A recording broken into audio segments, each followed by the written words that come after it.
Hello and welcome to the 27 minutes of purgatory we call Big Baseball and Beyond, a D1 baseball podcast devoted to the Big Ten, Midwest baseball, and anything else we feel like talking about. That's what the Beyond is for. I'm Burke Granger. That's Patrick Ebert. Patrick, you just got back from Minnesota. How you doing, buddy? Doing great. It's as you know, it's always good to be on the road. Suitcase is still unpacked right there, so we'll see how long it takes me to do that and try to get my life back into order. But you were on the road too, so I was, and we'll get into all of that. Yeah, it was a good trip. So this past weekend we had D1 baseball had four different on-site colleagues covering the action. You were in Minnesota covering Purdue, Minnesota. I was at State College covering Penn State and Indiana. Shotgun Spratling was in Maryland covering UCLA, Maryland. And then Stitch, Eric Sorensen, was in Irvine, California covering, at least for one game, I know, Oregon and USC. Oregon swept that series. We'll talk more about them in future podcasts. They've been looking fantastic. But I want to jump right into the live looks in your trip to Minnesota and you getting a chance to see Purdue and Minnesota. You wrote about Purdue. It was a great article. The first question I wanted to ask you is, what's it like to cover baseball at the collegiate level at an NFL stadium? Because on TV, it looks wacky, man. Yeah, and it is a little wacky, you know. And I talked to the coaches about it too, just to kind of get their perspective of it. You know, how does that turf play, you know, for grounders and stuff like that. But yeah, when you're watching a game there, it kind of depends, like where of course we go when we sit behind home plate. When you're on more of like the field level, you can see the baselines, you can see the home plate and the bases and stuff like that just fine. When you go up to the press box, which I don't cover the games from the press box, especially at US Bank Stadium, because it's way up there. And when you're way up there, all you see is the muted lines of the football field, you know, where the Vikings actually play. But yeah, it's an interesting field because, you know, they bring out these shipping containers and those serve as the dugouts. And like I mentioned, you can still see the yard markers for the football field.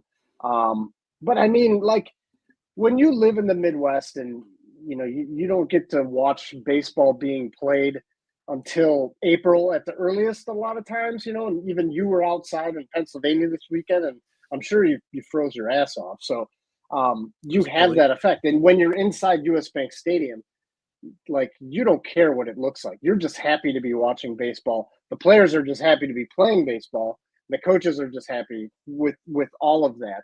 And it was exciting. There was some good baseball being played. This, you know, I saw a midweek contest last night between Kansas and Minnesota too.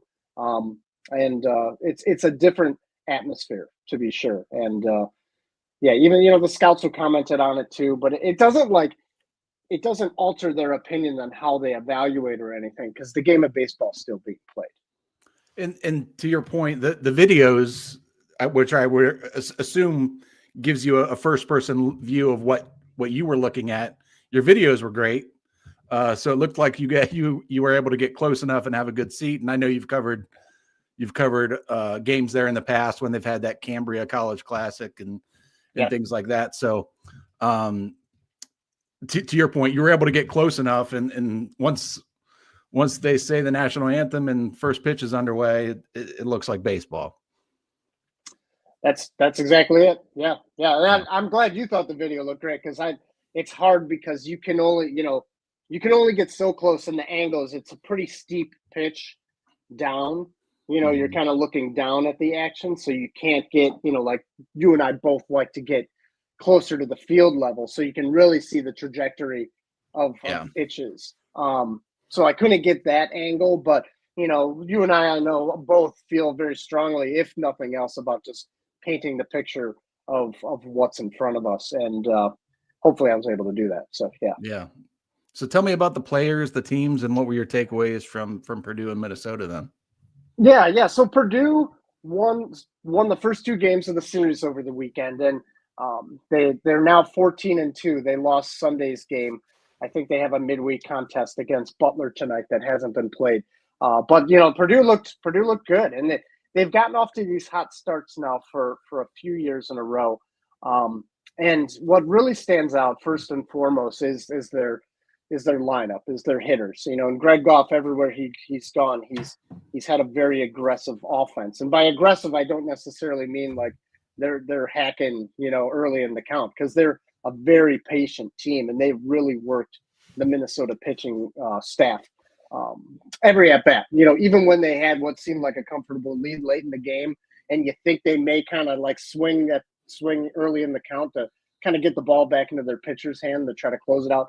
They did not change their approach from the first inning to the ninth inning, and they had some guys that really, really made some strong contact. I mean, Brandon Anderson, their third baseman, he's a transfer from Louisville, left-handed hitter. He sent a ball that landed halfway up the second deck of that stadium. And, and if you have ever seen a game at US Bank Stadium, or even if you've ever seen a game at the Metrodome, because the distances and field dimensions are similar, I mean, that's a very small group of people that have the ability to hit the ball where he hit it.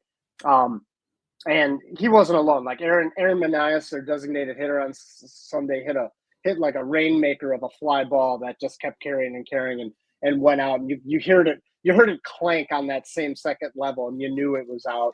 And that was really the big blow in that contest. But Logan Sutter right now, their first baseman, he is really locked in. He has turned himself into such a different hitter. He's changed himself physically. He was a JUCO guy with a football background, put up good numbers at the JUCO level in California, came to Purdue, had a good season a year ago, and he came back this year and just really clearly spent a lot of time in the weight room. Like, he is just chiseled, he's cut, you can see it.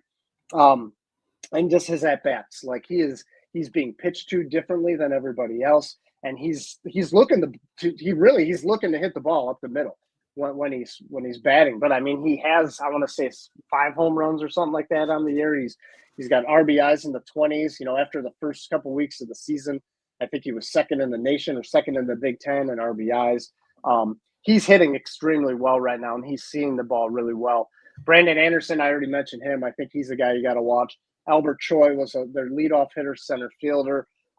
He's a guy I was familiar with his time at New Jersey Tech. He fits that Goff offense perfectly as their leadoff hitter, because he's a guy that's just going to grind out at bats. He's going to steal bases when he's on, just hits for a high average, does all those little things that coaches just love. But then, like, the pitching staff too did a nice job, and I think that's the biggest difference maker and the reason they're 14-2, because they're not just outslugging their opponents. They do have the ability to pitch close ball games. I went specifically on Saturday because I wanted to see sophomore left-hander Easton Story, and I'm glad I did, because he was throwing low 90s as a left-hander. Probably by the second inning, he started going to his changeup more, a low 80s changeup, a really nice pitch.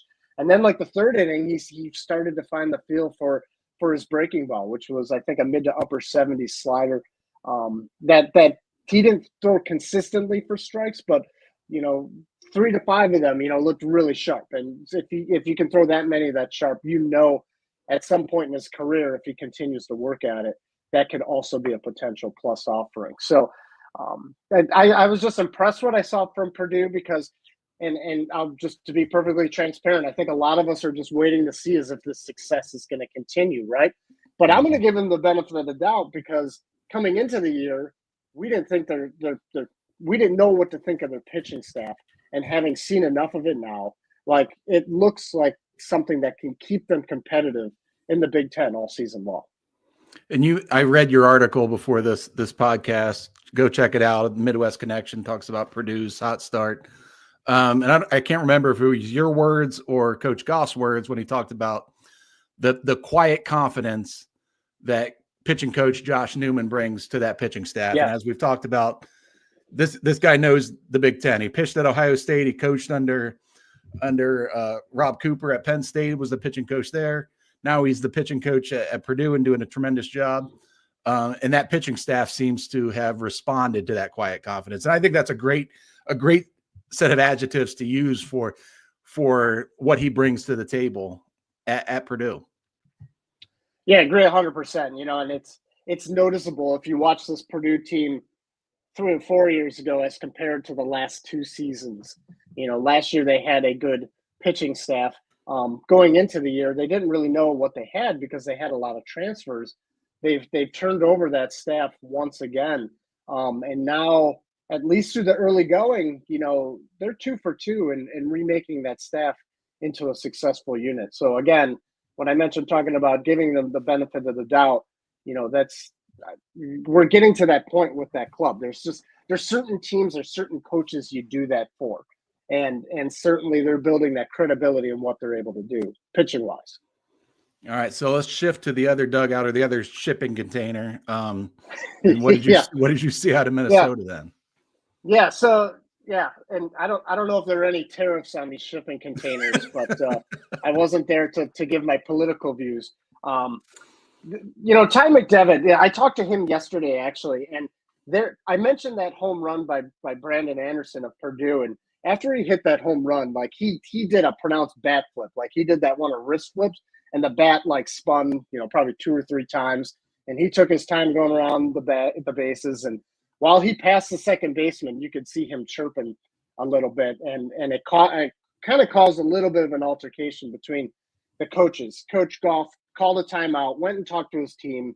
I talked to Goff about it then on Monday, and you know he was saying like he doesn't like that kind of showing up the other team. They wanted to kind of bring them back.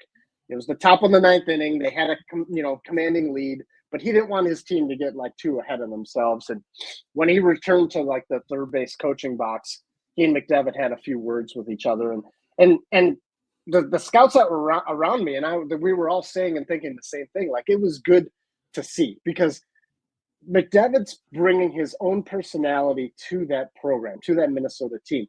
John Anderson's been the head coach there for 43 years. And for the most part, John Anderson was a pretty quiet kind of had like I don't know what you'd call it, like an introspect kind of like looking at the game, like big picture. He was always thinking about how his team could get better. Even, you know, he didn't take things for granted. He always wanted to push his players to get better, push his team while they're on the field. Not saying McDevitt doesn't do that, but McDevitt clearly, you know, is going to let his emotions, you know, be seen. Even with the umpires in yesterday's game with Kansas, there was a couple times he came out and you could see him visibly like shaking his head, like he's going to make himself known on that field more than what Minnesota baseball has been used to. I mentioned this last week. Kendall Rogers did a great story on Minnesota when they were down in Texas playing a couple weeks ago, how they have a smaller roster.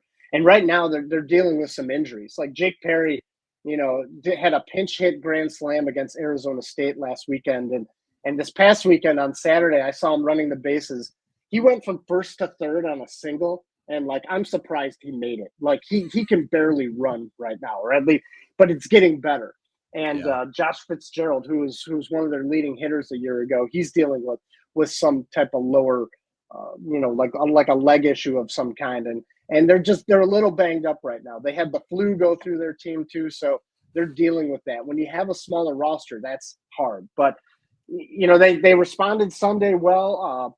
Purdue got out to like a 7-1 lead, and Minnesota came back and won that game 10-8. They beat Kansas last night 10-6. They really had a gritty pitching performance by Noah Rooney, a left-hander who missed all of last year. But I think this is what you're going to see from Minnesota year long. You're going to see some highs and you're going to see some lows, right? It's kind of what you expect. But you're going to see a more competitive version of the Gophers. And there's certainly some talent on that roster, like Easton Richter, a transfer from St. Louis. He smoked a ball, like I think it was, a 2-run triple. And I think he was thinking about going home, trying to do an inside the park home run. He has brought a huge presence at the top of that order.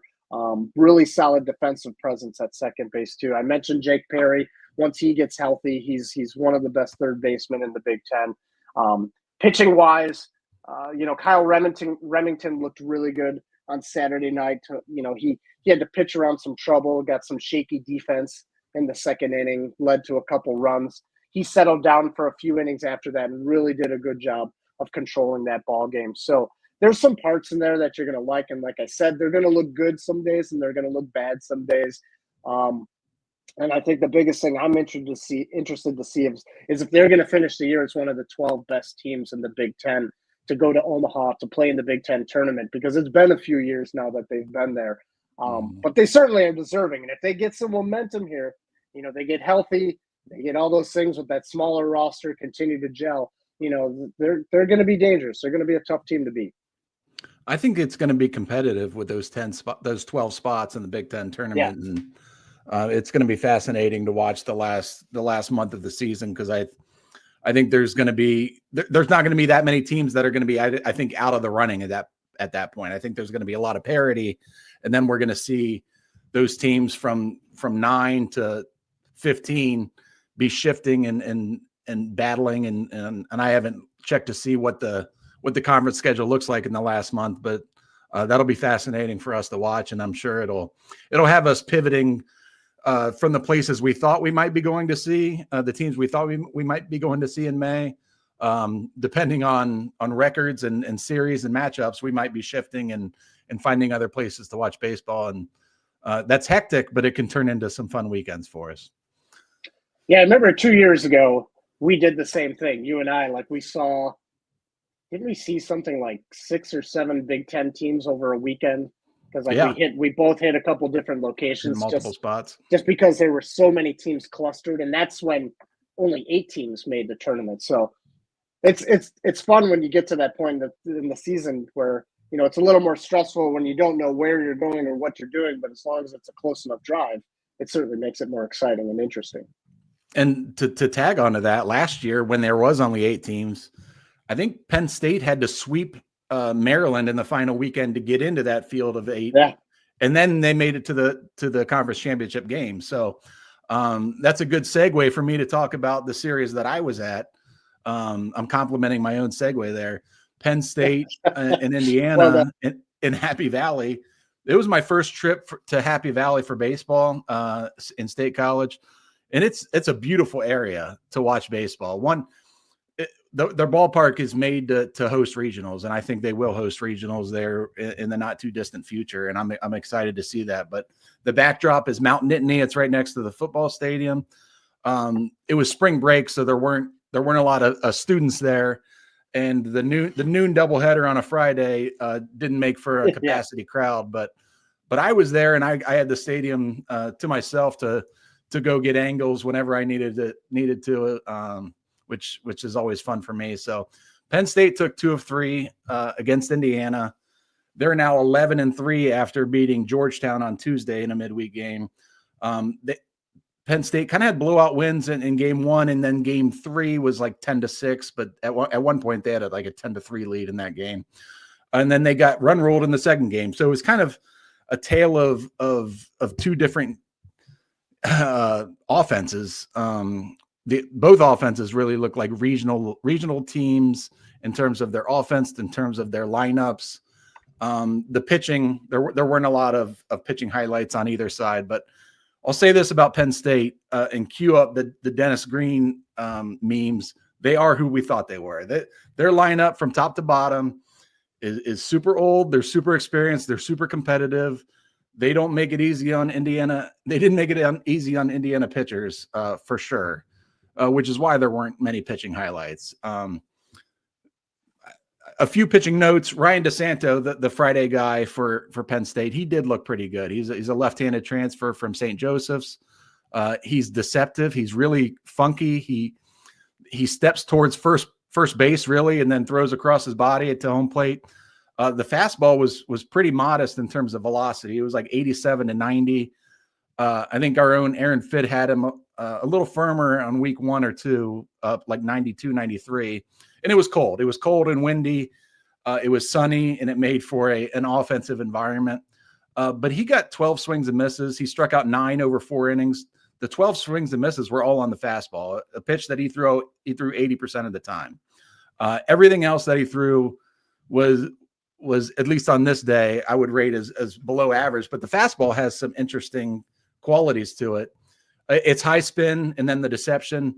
means you're gonna miss a lot of bats, even in the zone. When you leave one in middle, he was getting swings and misses from a very good offensive lineup for him from Indiana.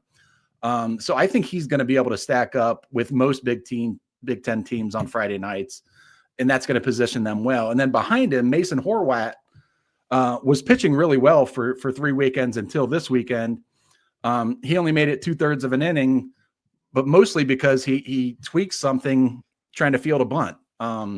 He wanted to power through. He tried to power through.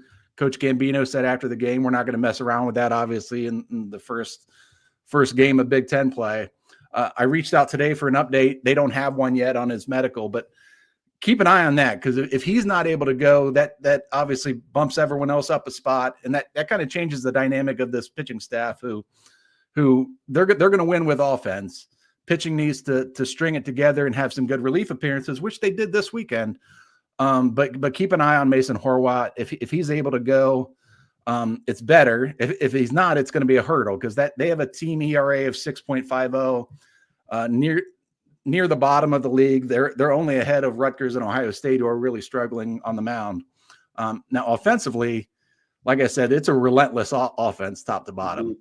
Paxton Kling, it was my first look at him, the LSU transfer, leadoff hitter, center fielder. He hits for power. He had a grand slam on Friday. He's slugging .660 with 7 home runs, playing really good defense in center field. Right behind him is another transfer out of St. Joseph's, a teammate of Ryan DeSantos at St. Joseph's. It's Ryan Weingartner, and he plays shortstop. He struggled with errors heading into this game, or heading into this series, but Penn State as a whole didn't make any errors. Indiana made 6, and that might have been the difference in the ball game. But he didn't have his Weingartner didn't have his best weekend at the plate, but he homered on Tuesday, so he's back on track. He's got 4 home runs, and he's 11 for 11 on stolen bases. Bryce Molinaro is one of their holdover guys. He's one of the more talented players in the Big Ten. He hadn't homered heading into the weekend, but he hit 2 on Friday, including a grand slam that really blew that game open. He also homered on Tuesday night, so he's getting hot. Joe Jankowski and Ben Porter had big weekends. Cole Marcato, he's their 9-hitter, and he has a 560 OP on base percentage with twice as many walks as strikeouts. Cole Wagner is a transfer from Georgia. He takes professional at bats. Matt Maloney is a catcher who started 2 years at Dayton. Now he's in his second year of starting at Penn State. It's just that experience that I'm talking about. And that's kind of the difference between them and Indiana, is the experience. They're both teams have immensely talented offenses. Indiana's more the young guys, the guys that were draft prospects out of high school that are fighting for playing time, but they don't have that on-field experience, the accumulated at-bats that Penn State has. And that might have played a big difference for them. Overall, super impressed with Penn State. I still think they're a regional team.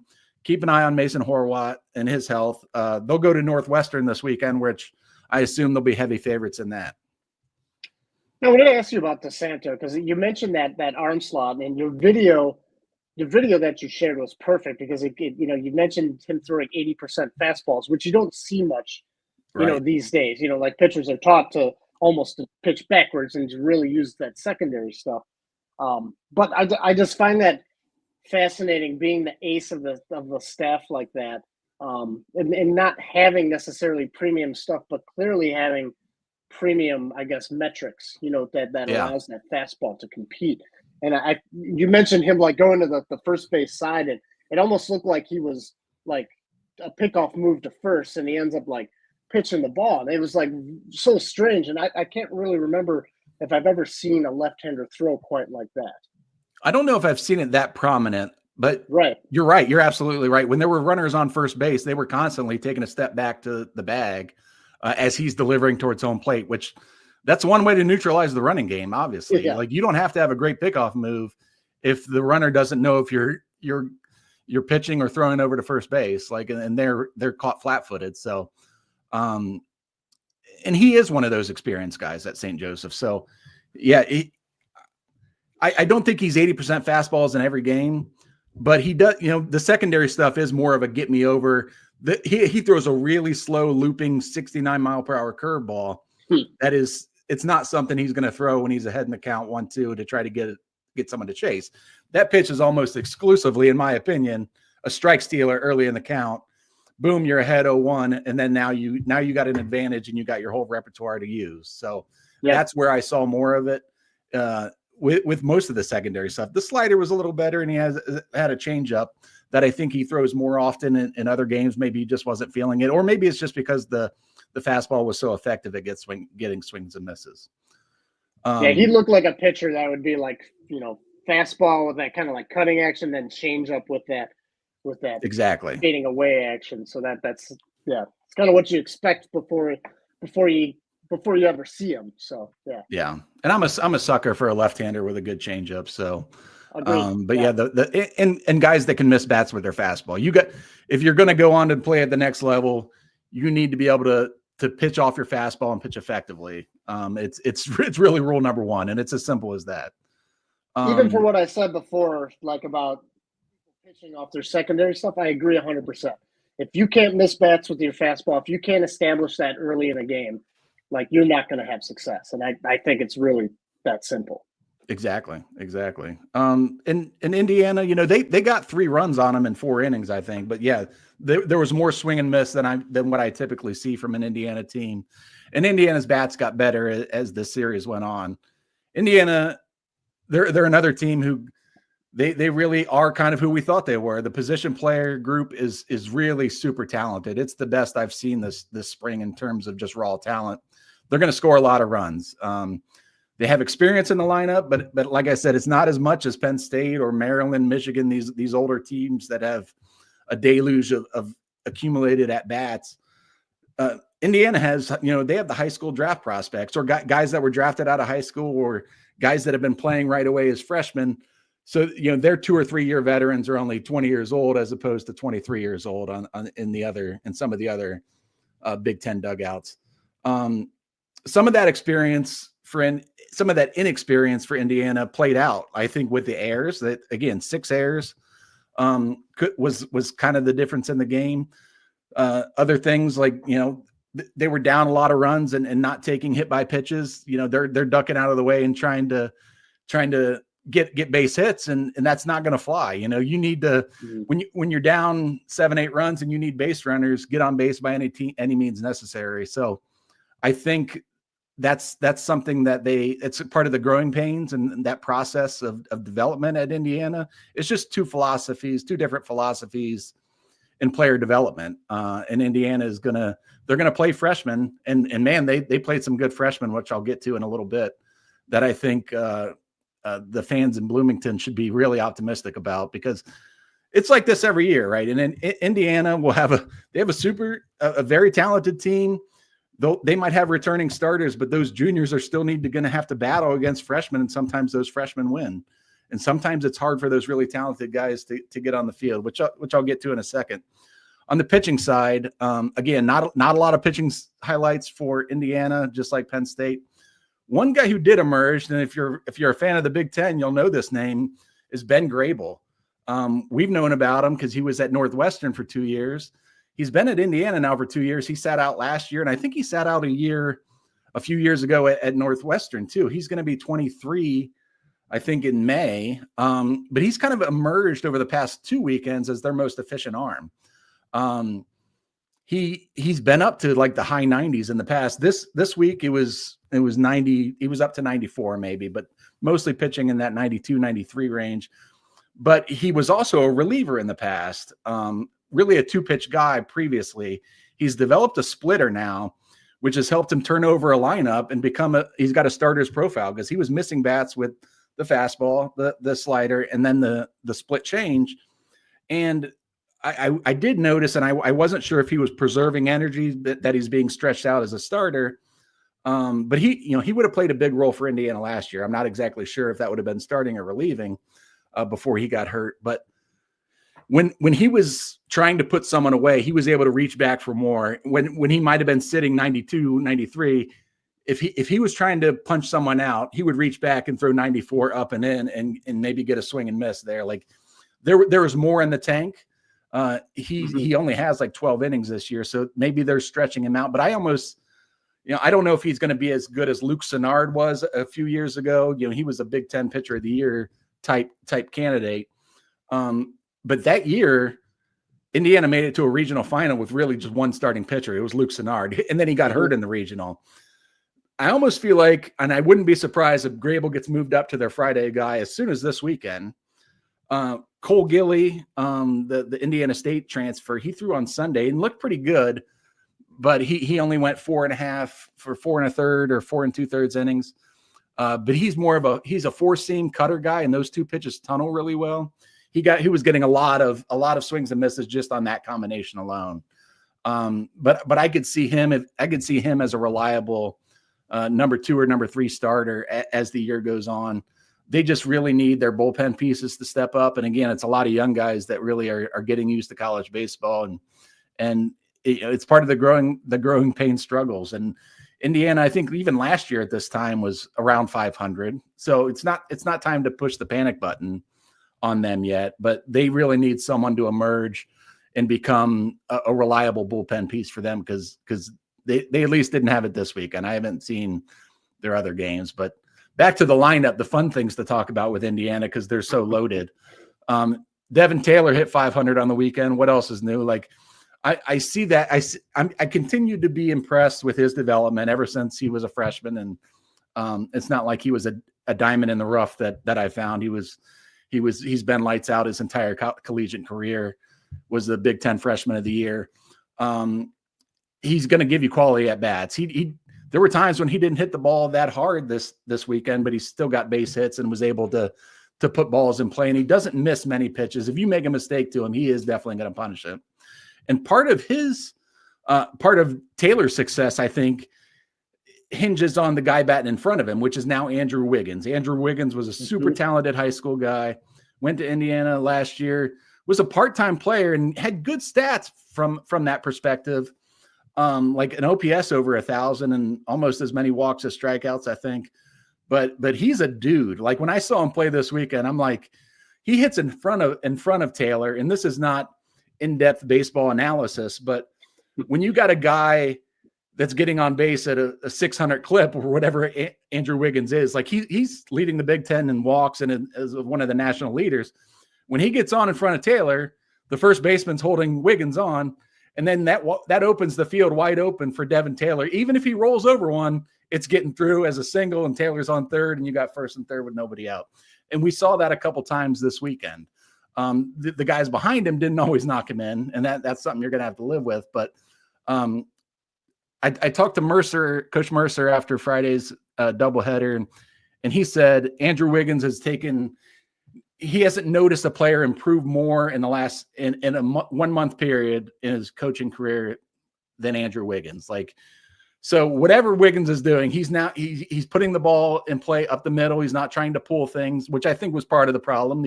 These high school guys who are able to pull everything against high school pitching, they get to college, and you need to learn to use the middle of the field, which is very important to Coach Mercer, coach teams. And he excelled at that, hitting the ball up the middle and the other way this weekend. So super impressed with Wiggins. I think he's going to be a star at this point next year in college baseball. Speaking of stars, Corbin Dickerson, you mentioned Anderson, the transfer from Louisville. Louisville transfers are having great springs everywhere. Like Gavin Keelan obviously is lighting the world on fire at Tennessee. Anderson doing great at Purdue. Corbin Dickerson has emerged as a potential day one draft guy now all of a sudden. Like he was a guy who was redshirted at Louisville, didn't play much last year as a redshirt freshman, and then now he's essentially a star. He's doing it on both sides of the ball, like Paxton Kling at Penn State. Mercer said he's among the best defensive center fielders he's ever coached, and that includes Zach Weatherford, who's an assistant coach at Indiana now, who Mercer coached at Wright State, and Weatherford was a Rawlings Gold Glove center fielder at Wright State. So that's high company to be mentioned in when Dickerson is playing at that level. Of course, the day after Mercer told me that, Dickerson had an error on a ball that really took a bad hop, and he overran it and it got by him for a double or a triple. But and I'm sure Mercer was kicking himself after jinxing him like that. But Indiana, I mentioned the position player group is super talented, but they're dealing with some injuries and some poor play. Jason Oliver's really struggling. He's a super talented draft eligible sophomore. Josh Pine has been injured. He's been sidelined with a nagging back injury, and I just saw on Twitter that he re-aggravated and could be out for an extended period of time. This would have been his 4th year starting at third base, so that's a hit, obviously. But the freshman position players for Indiana, and they have these guys every year that are going to compete for Big Ten Freshman of the Year. The one that stood out to me, both physically and for his play on the field, was Jack Hanley. He's a beast. He's like 6'6", 235, left-handed hitter. He was the most physical player I saw on both teams. There's just a really mature approach. He's already in that groove of just flipping line drives the other way for doubles in the gap, and then Cooper, I'm going to butcher this name, so I'm going to preemptively apologize. Cooper Malamazian. He was a draft guy out of high school, played well this weekend. He had 4 doubles in one game, which tied, I think, tied or set a freshman record for Indiana. So even when they're struggling or maybe not playing to the level of their ability, there's always something to be optimistic about when you watch Indiana play. Like, this freshman class is just super talented. They're going to be really good again next year. I think they got to get the pitching figured out. It's been a few years where the pitching has struggled, but again, I'm not one to hit the panic button on Indiana this early in the season. This harkens back to Coach Mercer's days at Wright State, where Wright State would go on the road and play 3 SEC teams to open up the season and come back 1-8. Well, then they're battle tested and ready to just destroy Horizon League pitching, and then they get to a regional when they're playing their best, and that's ultimately the goal. I'm not trying to put words in Coach Mercer's mouth, but I think his only goal is getting the team to be playing their very best baseball at the end of May. Obviously, you got to be in the hunt, and I think they will be, but that's their MO, is just they might take some lumps, but that growing and maturation process is going to happen throughout the course of the Big Ten season. And then typically they sneak into a regional, and then they're a dangerous team in the regional. So again, got to get the pitching figured out. But overall, I liked what I saw from both teams. I wouldn't be shocked if both of them are in a regional come June. Burke, the pitching is the one thing, especially after that first day on Friday when you saw that doubleheader that came to my mind first. And I think you just said it well. It's too early in the season to really try to come to any type of conclusions. But if this continues this year, because you and I have both seen it firsthand, that the pitching has definitely limited how far Indiana's season can go. And just, if it does continue, like what they need to do to develop arms from within, so they, so you're having that maturation process. You mentioned how much Andrew Wiggins has changed and developed as a hitter. They don't have those stories from the pitching side of things. At least they haven't here the past few years. And it's not from a lack of trying. I know that, it's not like they're just ignoring their pitching and trying to out-hit everybody. But again, I'm not trying to come to conclusions today, but I do think it's at some point in time this season, I'd like to break that down a little further, because I personally find it fascinating. Yeah, and I think you and I talked about it when we were working on the Big Ten preview. Like, we know they're going to score runs. The question is who's going to get the outs Yep. on the mound. Yep. And they're still figuring it out. Obviously, they're just ahead of Penn State in ERA, so they're like 13th, 14th in the league. So the good news is they have Ohio State this week, and the bad news is Ohio State can hit. Ohio State's problem, like many of these other teams, has been pitching. So I think it could be more high scoring games in an offensive environment there in Bloomington. I know we're running a little long. Let's quickly get to a couple other Midwest baseball teams that we covered this week. You saw Kansas yesterday. What did you see from the Jayhawks? Yeah, it's funny. I saw Kansas had a two-game midweek series against Minnesota in Minneapolis, and Kansas is a team I've wanted to see like in person. I've handed their fall reports. I've talked to their head coach Dan Fitzgerald. So when I saw Minnesota on Kansas schedule in Minnesota, I prioritized that, and I wanted to make sure that I saw that and was able to speak with Coach Fitzgerald. And And it's kind of funny, like the whole time I talked to him, you could tell, because he just got to the stadium. Minnesota was taking batting practice.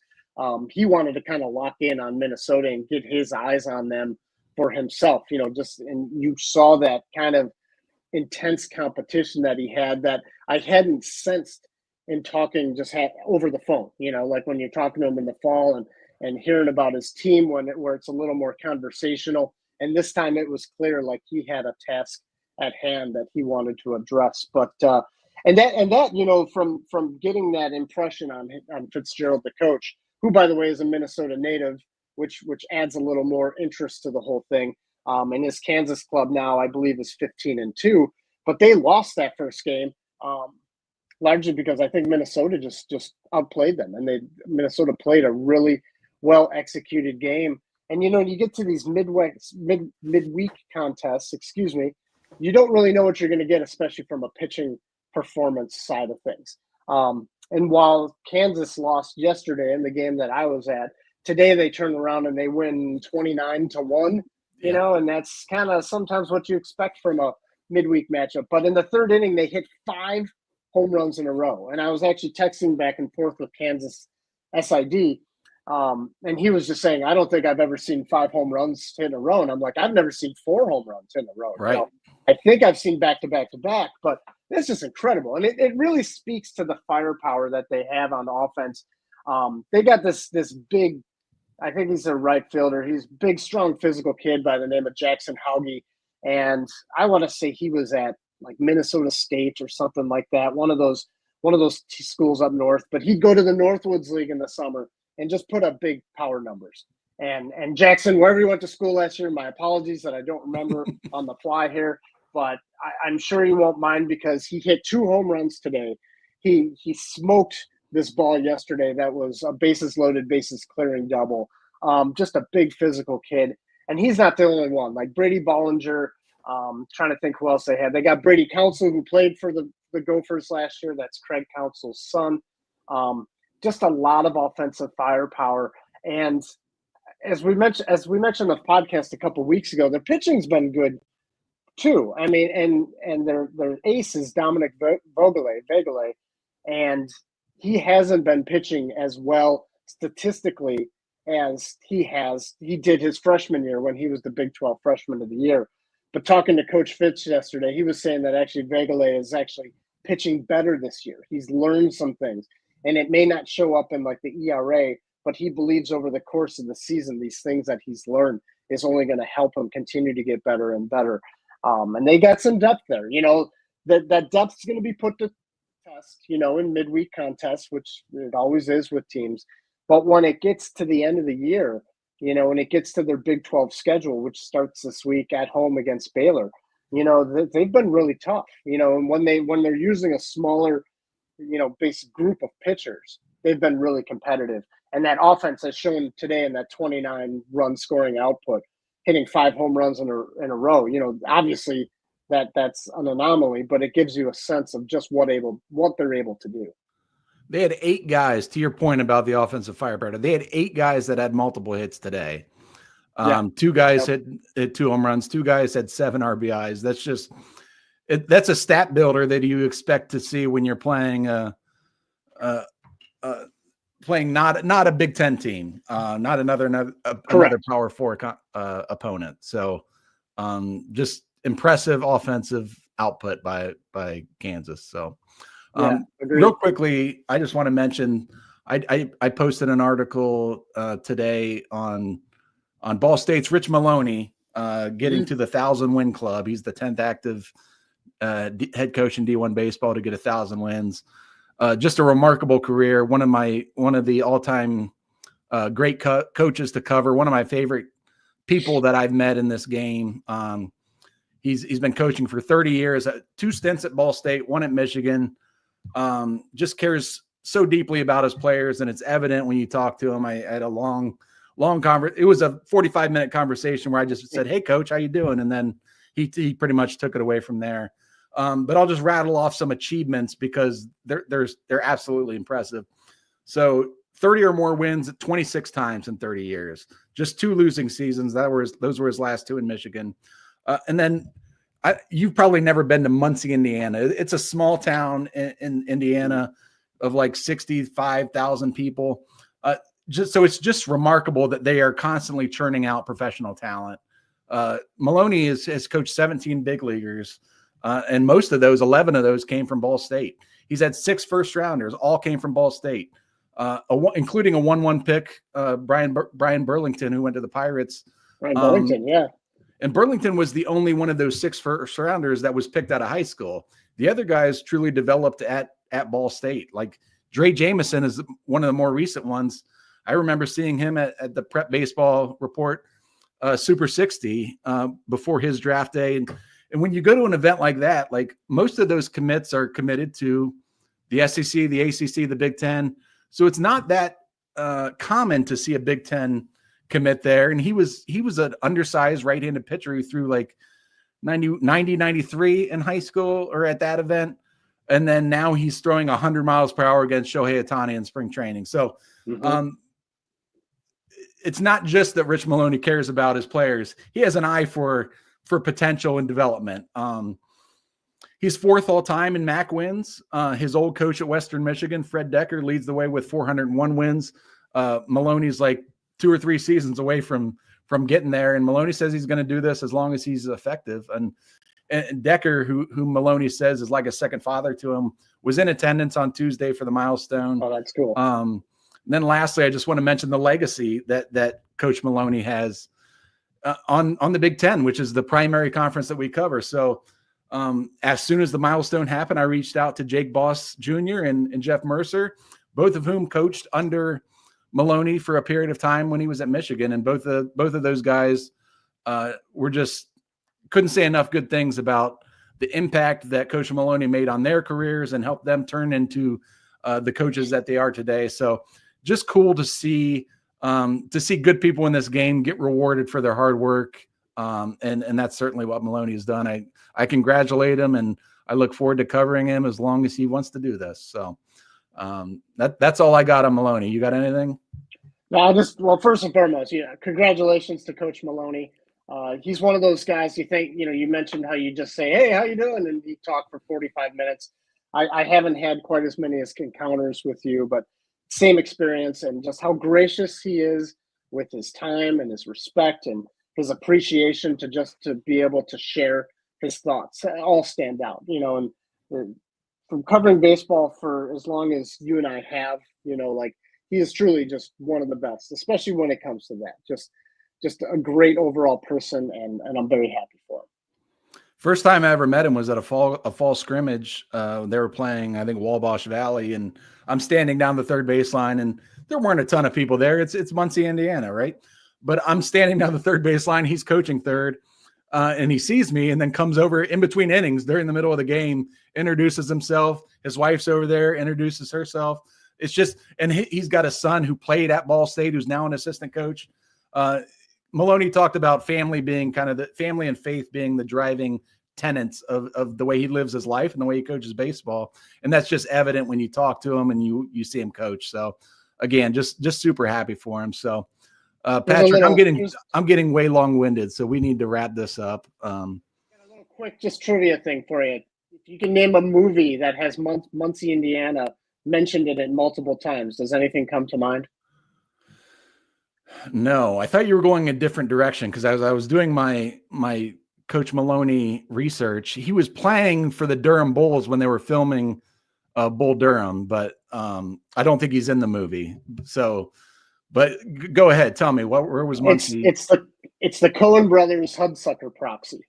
I'm it's a big fantastic Coen Brothers movie, fan. and it's not one of the Coen Brothers' most well-known movies, but if you've never seen it, you got to watch it. And that's how I actually became aware of Muncie, Indiana, and I've still yet to go there. So those early Coen Brothers movies, you're right, they're not as well known. They weren't blockbusters, but like Blood Simple's a really good kind of crime noir movie. Like they have some really good movies. If you're into movies, check out the early Coen Brothers films.